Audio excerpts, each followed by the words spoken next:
খিলঞ্জীয়া মানুহৰ আধিপত্য থকা এখন অসম হ'ব।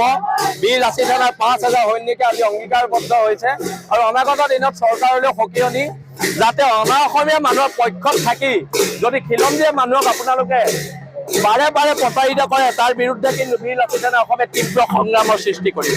এইটো একদম স্পষ্ট বাৰ্তা আজি আমি ইয়াৰ পৰা দি দিছোঁ। আজি ২৪ ফেব্ৰুৱাৰী অসম খিলঞ্জীয়া দিৱস হিচাপে এই লাচিত সেনা অসমে এই বছৰৰ পৰা প্ৰত্যেক বছৰে পালন কৰি যাব।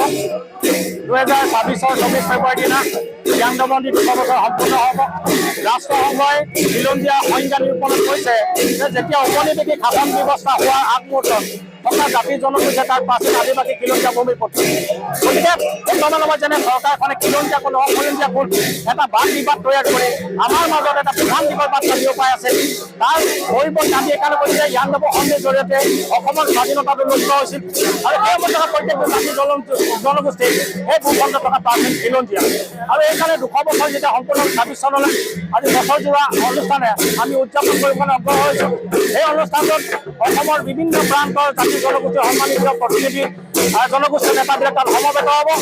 উত্তৰ পূৰ্বাঞ্চলৰ খিলঞ্জীয়া জাতি জনগোষ্ঠীৰ সন্মানী প্ৰতি তাত সমবেত হ'ব আৰু ইয়াৰ পৰাই খিলঞ্জীয়া মানুহৰ অঞ্চলত যিবিলাক কৰ্মবেদনা আছে তেওঁলোকৰ যে অসমীয়া যি সন্ত্ৰাস তাক দূৰ কৰিবৰ কাৰণে আমি চেষ্টা কৰিম আৰু ২৪ ফেব্ৰুৱাৰী দিনটোকে অসমীয়া মানুহৰ স্বতন্ত্ৰ ৰাজনৈতিক সামাজিক অৰ্থনৈতিক আৰু সাংস্কৃতিক ইতিহাস চৰ্চাৰ প্ৰাণ কেন্দ্ৰ হিচাপে ইয়াক আমি কৰি লৈ যোৱা হ'ব।